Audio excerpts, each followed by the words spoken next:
իր անչափահաս երեխայի հետ չի կարող հանդիպել, տեսակցել։ Գուցե այս դեպքում ՀՊԱ-ական կանայք սոլիդարություն ցուցաբերեն եւ միջնորդեն օրինակ, որ Մանուկյանը հանդիպի իր դստերի հետ։ Իրականում լավ հարցադրում էր, բայց եկեք սկսենք, թե ինչ է իմ գործընկերը հարցրել։ Ես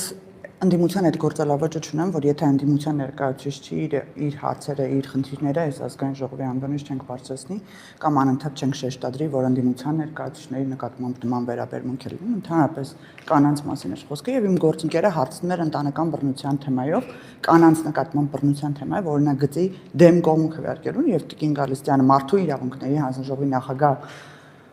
թեկնածուն դեմ եք վերկել այդ օրենքին, խոսքը դրա մասին էր, իսկ ինչ վերաբերում է Արեգնաս Մանուկյանին, հարգելի գործընկերներ,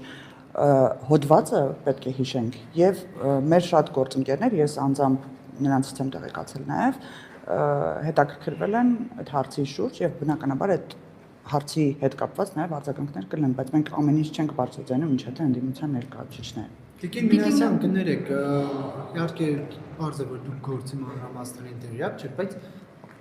տրամաբանորեն էլի անչափահաս երեխան ինչպես է անդրադառնալու գործի ընթացքի վրա, որ թույլ չի տալիս վաղմել ծնունդն է կարծեմ երեխայի։ Պարոն Գրիգորյան, ընդհանրապես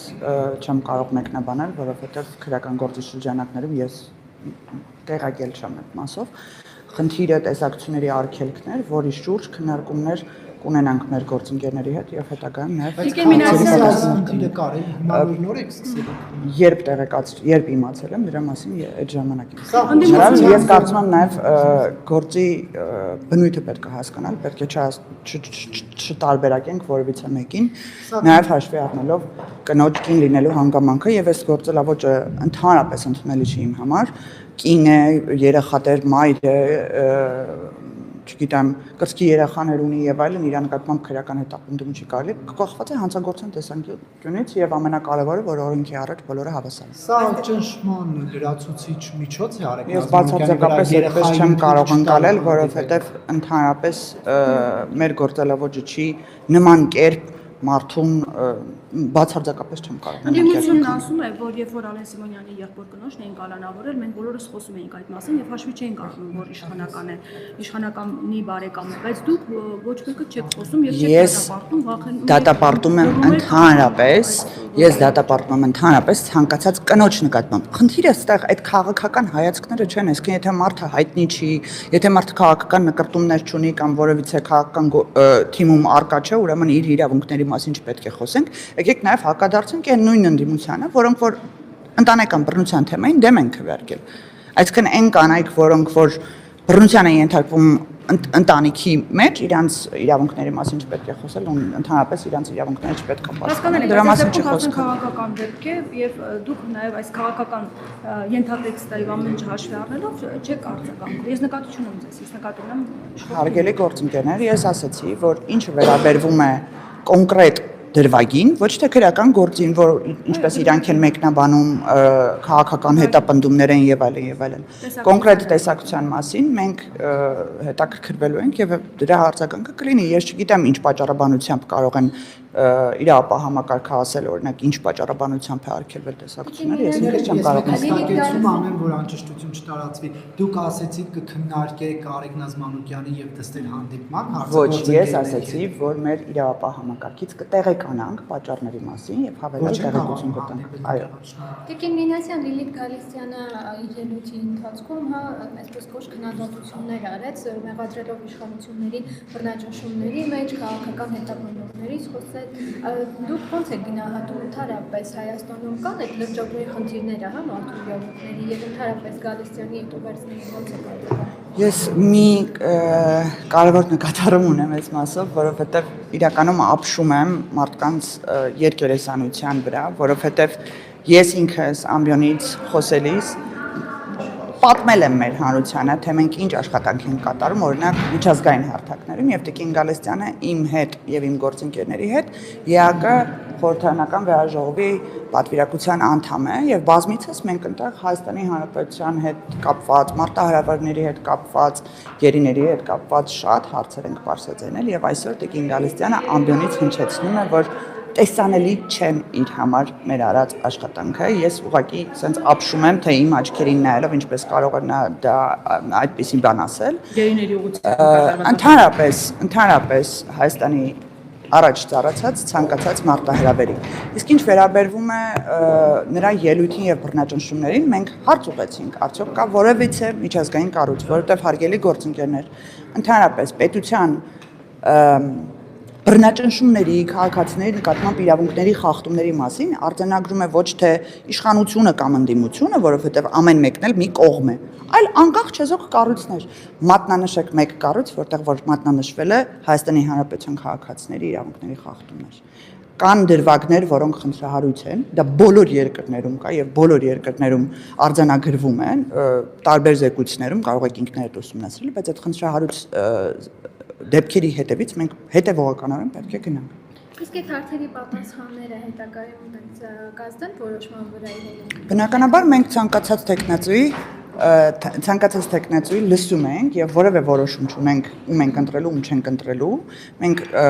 բոլոր հանձնաժողովների տեխնացուներին մանրակրկիտ իրենց դիրքորոշումները կոնկրետ ոլորտային հանձնաժողովի հետ կապված փորձում ենք ճշգրտել եւ հետագայում նաեւ քվեարկության արդյունքում մեր ֆրակցիայի նիստում կորոշենք թե որ տեխնացուին ձայն կտանք։ Ելույթներից հարցեր տպավորություն են, որ մտադիր չեք ընդդիմադիրներին ընտրել, որովհետև բավական կոշտ են ելույթները եւ նույնիսկ ասում եք, որ համապատասխան չեք այդ պաշտոն։ Ես իրականում որ օրինակ մի քանիսին չընտրեք։ Ցանկացած տեխնացուի վերաբերյալ ասում եմ պետք է լինի քննարկում եւ կոնսենսուսային դիրքորոշում ֆրակցիայում։ Կոնսենսուսային նկատմամբ քվեարկությամբ մենք տենց ենք որոշումներ կայացնում։ Դեմ կողմ կարծիքները լսում ենք, վերջում քվեարկում ենք։ Այո։ Կոնկրետ մի հարց Տիկին Նինասյան կարծում եք Լիլիթ Գալստյանը արժանի տեխնացու է նախագահելու մարդու իրավունքների եւ հանրային հարցերի Հարգելի գործընկերներ, մի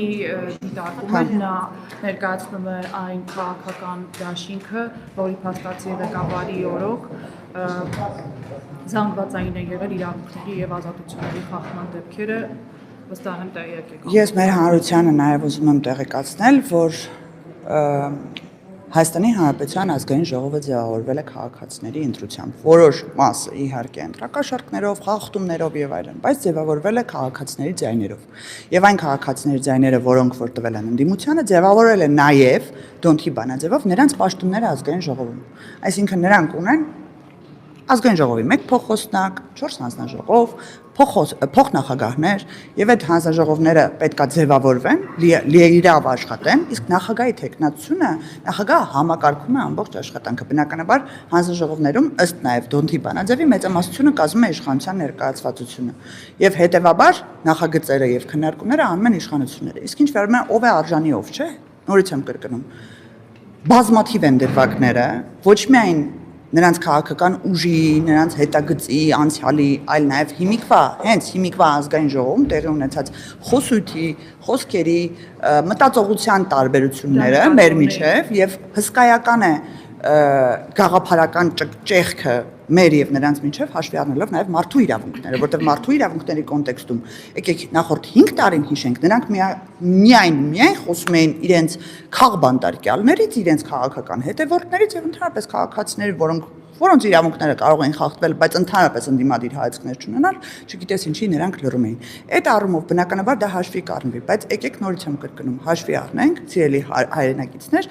որ ազգային ժողովը ձևավորվում է ընդդիմության եւ իշխանության քվոտաներով, նաև դերերով, դերաբաշխումով եւ դա է այդ բախումն է, այդ գաղափարական բախումն է, որ պետք է ծնի ճշմարտություն եւ բարօրություն ստեղծի։ Այո, եւ սահմանադրության դուք պարտավորված եք ընդդիմության նաև ընտրել։ Այստեղ պարտավորություն չկա։ Բացարձակ պարտավորություն չկա։ Մեր քաղաքական կամքն է, որ ձևավորվի ազգային ժողովը։ Բայց նաև եկեք մի կարևոր բան ասեմ, էլի մենք երազել ենք ընդդիմություն ունենանք, որ գա ազգային ժողովը աշխատի։ Եկեք հիշենք, 5 տարի մենք չենք տեսել ընդդիմություն։ Մենք ուզում ենք այդ հակադրությունը լինի մեզ, ու գաղափարական հակադրությունը, ոչ թե այդ պաթոսային, այդ ճղճիմ խոսակցությունները, որ մենք լսել ենք այս տարիների ընթացքում, այլ հստակ, թիրախային, նախագծերի շուրջ, կոնկրետ հարցերի շուրջ, կոնկրետ դրվագներում։ Ոչ թե էլի գանք իրար կներեք, բայց ինչպես նախկինում է եղել, այդ բոշափչացած խոսույթը շարունակենք ազգային ժողովում։ Ես մասնագիտական որակները նկատում էի նաև անցած խորհրդարանում ձեր համատեղ աշխատանքը իմի բերելու Հարգելի գործընկերներ, որ անկեղծ ասեմ, ես ընդդիմության ներկայացուցիչների մանավանդ Հայաստան դաշնքի անդամներից երևի տենց 1-2-ն են եղել, որոնց հետ ես ունեմ աշխատանքի փորձ համատեղ նախագծերի շուրջ, օրինակ պարոն Արծվիկ Մինասյանը շատ կառուցողական էր աշխատում մեր հանձնաժողովում եւ մենք միասին նախագծերի շուրջ շատ երկար ենք քննարկումներ ենք ունեցել, աշխատել ենք։ Տիկին Ագնեսա Խամոյանը թմրանյութերի հետ կապված ենք աշխատել։ Տիկին Գալստյանի հետ ունեցել եմ փորձառություն միջազգային հարթակներում եւ կատեգորիկ դեմ եմ այն քաղաքականությանը, որ նա է վարել, որտեղ Հայաստանի պետության դեմ է ուղղված եղել։ Այն ամենը ինչ արել է Տիկին Գալստյանը։ Բարեկրթությունը որքան կհաջողվի պահել հենց ԿՊ-ի կողմից, որովհետև ասում են, որ շատ ժամանակավոր բնույթ է այս ամեն ինչը տևելու եւ շուտով մենք կտեսնենք նույն ծեծուջարդը հայհոյանքները եւ հենց ԿՊ-ն կխախտի այս կանոնները։ Շատ լավ հարց եք տալիս։ Ես այս սրա խորքային պատճառների մասին մի քանի անգամ ամբիոնից եմ խոսել, թե մեր նպատակը ինչու՞ն է։ Մենք ուզում ենք ոչ միայն բարեկրթություն ցենց շապիկ լինի ուղղակի բոլորիս վրա, ու ասենք մենք այսուհետ ընդհանրապես չենք օգտագործելու որևիցե բառամթերք, որը կարող է հատի դրան, այլ մենք ուզում ենք մեր հանրությունը այդ պոլարիզացիան, որ կա, այդ ճեղքվածքը, որ կա, որ մարդիկ իրար այդ քաղաքական հայացքների պատճառով վիճաբանություններ են ունենում, շատ սուր, շատ վատ հետևանքներ կարող է դա ունենալ։ Դրա համար մենք ասում ենք ժողովուրդ ջան, գիտեք, մենք կարող ենք ունենալ կտրականապես տարբեր կարծիքներ, բայց հանդուրժող լինել միմյանց կարծիքի նկատմամբ։ Եվ այդ հանդուրժողականությունը պետք է լինի նաև հասարակության մեջ, որտեղ գիտեք, ազգային ժողովուրդը հայլի լինի հասարակության։ Եթե մենք ստեղից պրոյեկտում ենք շատ ռադիկալ խոսույթ, այդ ռադիկալ խոսույթը գերադրական աստիճանով պրոյեկտվում է հասարակության վրա։ Եվ չի կարելի։ Մենք մեր կողմից արդեն քանիցս անցել ենք այն սահմանը այն շեմը այս 10 քանի օրվա ընթացքում, որ մենք մեզ կարողանում ենք տիրապետենք, որովհետև տեսնում եք բազմաթիվ անգամներ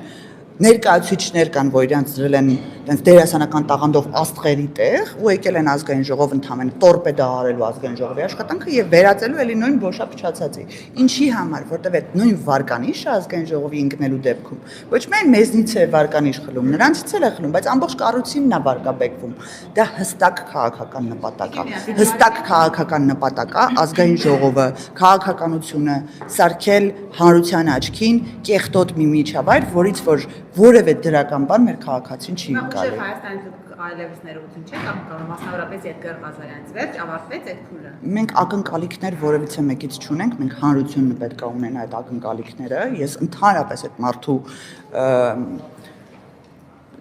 չեմ ուզում էլի բարեկրթության նորմերը խախտեմ, բայց շատ վիրավորական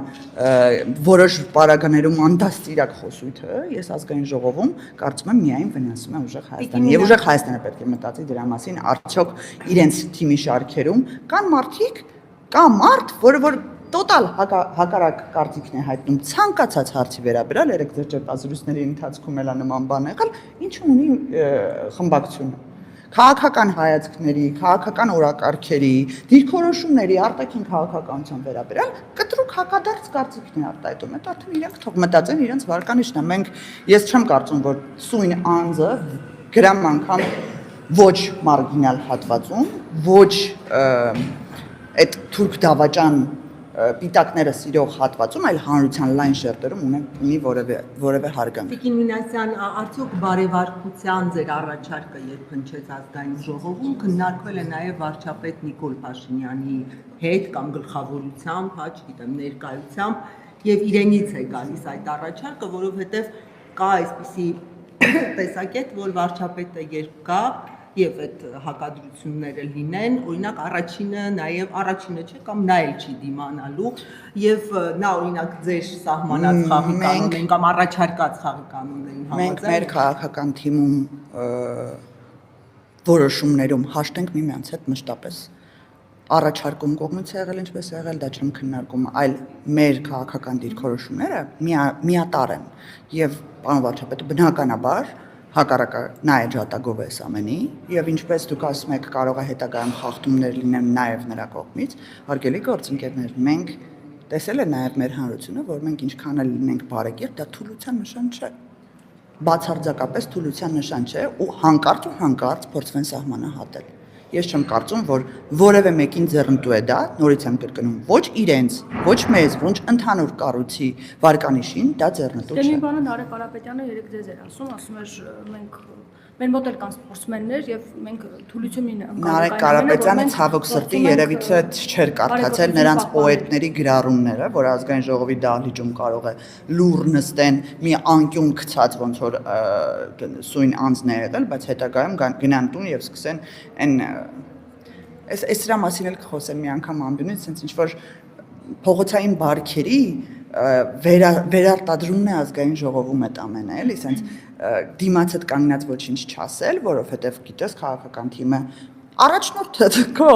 խմբակցության ղեկավարը ասել է այո, մենք մնում ենք այդ բարեկրթության նորմերի մեջ մի քանի անգամ խախտել, հետո հասկանալ, որ չէ, կարող է խմբակցության հետ խնդիրներ ունես, գնաս տունը սկսես խախտես, այդպես չի լինում։ Իրանք էին եկել ասում բարեկրթությունը դա բան չի։ Պարոն Կիրակոսյան խոսում եմ, եկեք վերջում։ Չի կարելի գալ ազգային ժողով հակնել այդ բարեկրթության շապիկը, գնալ տուն հանել։ Իրանք էին ասում, որ դա անձնական դաստիարակության հարց է։ Ես նրա մասին չեմ խոսել անվտանգության խորհուրդ եւ հանել այդ բարեկրթության շապիկը եւ ինչ ասես ասում եմ դեպի Պարոն Սիմոնյանը ազգային ժողովի կազմում չի։ Պարոն Սիմոնյանը քաղաքական չի ես բարեկիրթ դաստիարակված։ Ես կարծում եմ, որ հետագայում նաև ընթացքում, երբ որ այս ամենը կարողանանք ամուր հիմքերի վրա դնել, բոլոր քաղաքական ուժերի ներկայացուցիչները իրենց խոսքը կփոխեն ավելի, այստեղ բարեկրթության մասին չի, պարոն Սիմոնյանը չի վիրավորել, պարոն Սիմոնյանը սուր բառամթերքի օգտագործել, բայց նաև կարևոր, ես կարծում եմ, որ պատասխան է եղել, որ ազգային ժողովի դահլիճում ավելի վատ արտադրանք, ավելի վատ խոսույթ է նրա նկատմամբ եղել։ Ժողովուրդ ջան, հարգելի լրագրողներ, երեք կարծեմ էլի մեր ընդդիմադիր գործընկերներն են ասած, ես հասկանում եմ, որ այդ նորմերի չխախտումները նաև դիտումների խնդիր են ունենալու ձեր մոտ, որովհետև իրականում ես գալիս էին երիտասարդ ուսանողներ ազգային ժողովում, աշակերտներ ազգային ժողով, ասում էի Ժորժ ջան, ազգային ժողովից հետ ինչ եք տեսել, ինչ գիտեք, ու մեկ էլ հնչում էին մեր կռիվները, շշերը, ինչ որ նմանատիպ բաներ, ախր պետք չի մեր հանրությունը, մեր երիտասարդ սերունդը դա հիշի ազգային ժողովից։ Ես խնդրում եմ, այն բովանդակային եւ գաղափարական քննարկումները, որ տեղի ունեն ազգային ժողովում, պետք է սովորացնել մեր հանրությանը, որ դա է ճիշտ քննարկումը եւ դա է քաղաքական խոսությունը։ Գին դասին խոսեցիք ազգային ժողովը արժանացրելու քաղաքական ուժերի նպատակադրման մասին, բայց չնշեցիք, թե հատկապես որ ընդդիմադիր խմբակցությունն է այդ նպատակադրումով գուցե առաքելությամբ երկրի շատ կարևոր հարց տվեցիք։ Առավելապես որ խմբակցության վարկակցությունը։ Որովհետև ես հասկանում եմ այս նիստերի ընթացքում դուք ներսում չեք կարող այդ բայրը չեք ընկալում, երբ հանկարծ մենք գալիս ենք կոնսենսուսի, որ մի հարց պետք է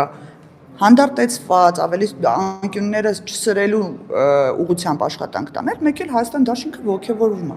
Բայց ինչ կա, մենք 5 տարի ասման նույն քաղաքական խոսույթ ունեցել ենք, 5 տարի ձեզ ասել ենք այդ բառերը, բայց ինչի եք հիմա սկսել։ Պարզապես մենք մեղադրում ենք, որ ընդդիմությունը մտել է ձեր խաղի մեջ, այ ընդհանրապես։ Ընդդիմությանն եք մեղադրում։ Դա մեր խաղը չի, ժողովուրդ ասում։ Դուք եկեք բարեկրթության կանոնները սահմանել։ Դա կանոնները մենք չենք սահմանել, մենք առաջարկ ենք արել։ Մենք առաջարկ ենք արել, մենք չենք խախտել այդ կանոնները այս դահլիճում։ Չենք խախտել։ Մենք կանոններ ենք առաջարկել, որը իշահ է մեր հանրությանը, ոչ թե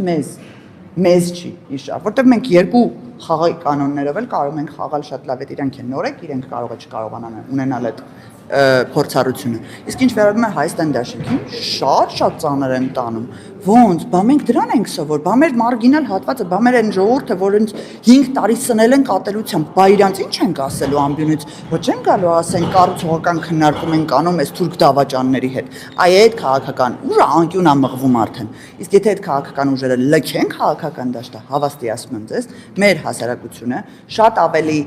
վստահելիություն են ունենալու պետական ինստիտուտների նկատմամբ, ոչ միայն ազգային ժողովի։ Խմբակցությունը եկել է կառուցողական աշխատանքի։ Ինչպես տեսնում եք, փորձում են, բայց ալի եմ ասում, քանի դեռ նրանց խմբակցությունում կա այդ կառուցողական աշխատանքին ընդհանրապես անհամապատասխան մեկը, բնականաբար կարող է։ Որովհետև այդ խմբակցության կուսակցության համանուն կուսակցության լիդերներ չի փայլում իր վայել չախոսությամբ։ Համաձայն եմ, բայց հույս ունեմ այսուհետ